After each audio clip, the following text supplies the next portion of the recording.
घर की बहू, घर की नारी को करना चाहिए। पहला, रोटी कोई बनाए, सब्जी आपको बनाना चाहिए, दाल भाजी आपको बनाना चाहिए। दूसरा, दूध की थैली आए, बोतल आए, या दूध का पैकेट आए, या बाजार का दूध देने वाला आए, सबसे पहले उसको हाथ में नारी को झेलना चाहिए।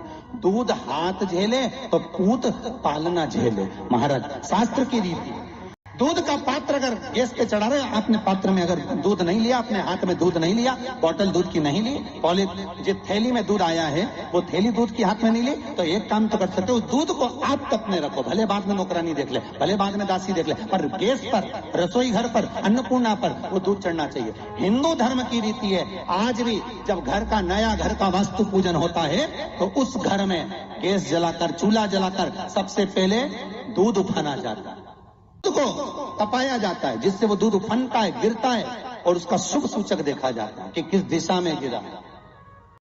पूत बढ़ाता है। तीसरा, जब पानी का मटका, हंडा, भले तुम्हारे घर में नल से पानी आ रहा हो, आरओ का पानी आ रहा हो, तुमने आरओ लगा रखा हो, और उसके नीचे छोटा सा हंडा, मटका, कुछ भी, छोटा सा घड़ा, कुछ भी रखना जरूर चाहिए। रसोई घर में भले इतना बड़ा हंडा रखो, मटका रखो, घड़ा रखो, कलश रखो, पर रखना जरूर चाहिए। क्यों?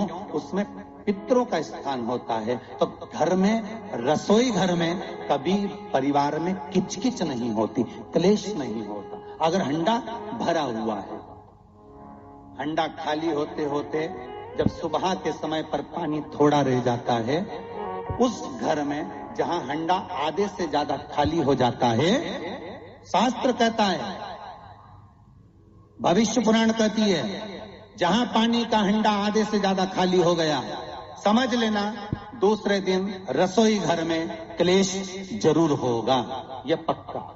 इसलिए हंडे की सीमितता देखी जाती है। मटके को, हंडे को, कलश को आधे से ज्यादा भरकर रखा होना चाहिए, भले आधे तक भरा रहे पर आधे से नीचे नहीं। उस घर में अब माताएं पूछती हैं, पंडित जी हमारे घर में बहुत क्लेश है, हमारी बहू सुनती नहीं, बहू के हमारी सास नहीं सुनती। क्लेश हो कहां से रहा? जब तुम लड़की पसंद करके आई, उसका पाँव देख के आई, 25 बार फोटो देखा, अपनी रकम तोड़वा के बहू को सोने की रकम चढ़वा दी, खुद ने अच्छी साड़ी नहीं पहनी, 10,000 का सूट चढ़ा दिया, चुन्नी बेस, डब्बा दिया तैयार होने का, चप्पल दी नाप की, चूड़ी का नाप मंगवाया, इतना प्रेम, और घर पे आके जगदम्बा हो गई। कारण क्या है? इतना क्लेश कहां से आ गया? जब तुमने पसंद करी, तुमने देखी, लड़की वालों ने यहाँ देखा, लड़के वालों ने वहां देखा, जब एक दूसरे को देख के सब बात हुई है, संबंध हुआ, रात भर बात चली, फिर क्या हो गया?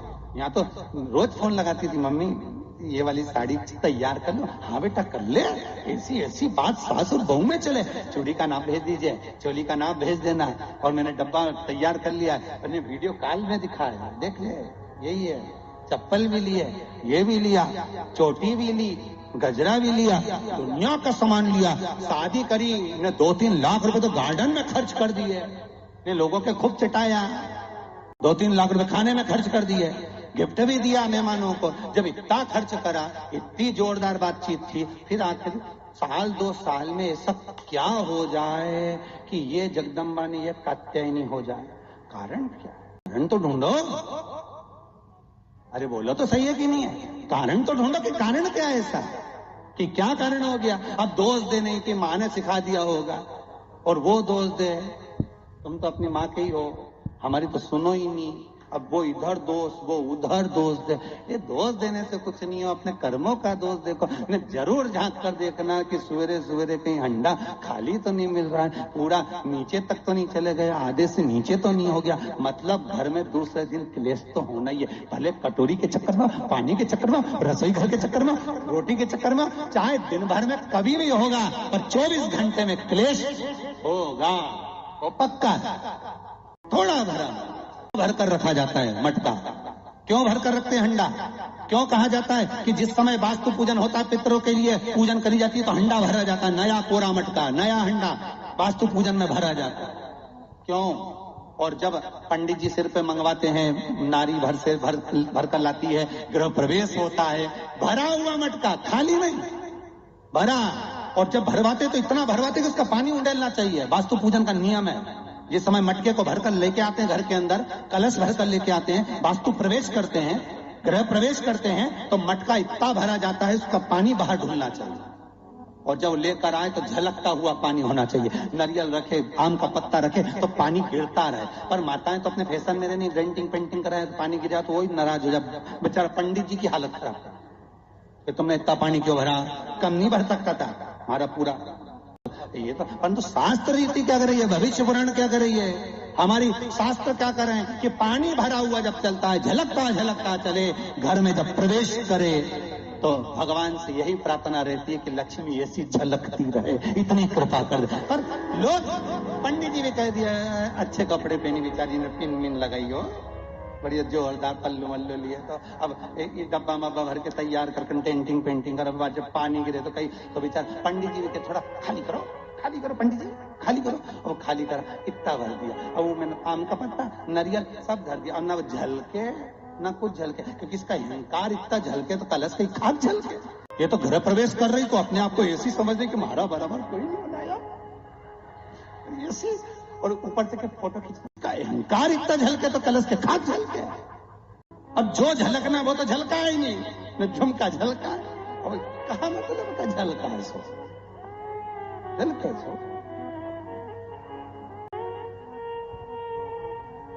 अब पंडित जी से कह रही हमने तो वास्तु पूजन भी अच्छा कराया था, नहीं में नाग नागिन का जोड़ा भी धराया था, जब सब कुछ करा, मकान भी अच्छा है। और कोई कह रहा है कि मकान कभी पूरा नहीं हुआ।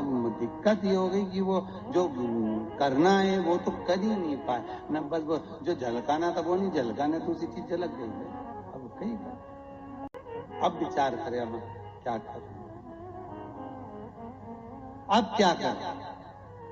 शिव महापुराण की कथा करी, इसलिए तो शंकर की कथा, शिव महापुराण की कथा ये बार बार बदल के क्यों, नहीं तो एक जैसी पुराण बाजते हैं। हमने बाजने में कहा जाए बाजो, बदल के कुछ मिल जाए, कुछ से आपकी जिंदगी संवर जाए, कुछ ऐसा मिल जाए कि आपका घर लक्ष्मी से खाली ना हो, समृद्धि से खाली ना हो, सुख से खाली ना हो, कभी वंश से खाली ना हो, बढ़ता चले, कुछ मिले, कुछ प्राप्त हो। श्री शिवाय नमस्तुभ्यं, हर हर महादेव। आज की इस कथा में पूज्य गुरुजी पंडित प्रदीप मिश्रा जी बताए हैं किचन में कलश रखने का क्या लाभ मिलता है। किचन में कलश ज़रूर रखना चाहिए। तो आशा करती हूँ यह वीडियो आपको पसंद आई होगी। वीडियो पसंद आई होगी तो वीडियो को लाइक करें, चैनल पे नए हैं तो चैनल को सब्सक्राइब करें, कमेंट में ओम नमः शिवाय ज़रूर लिखें।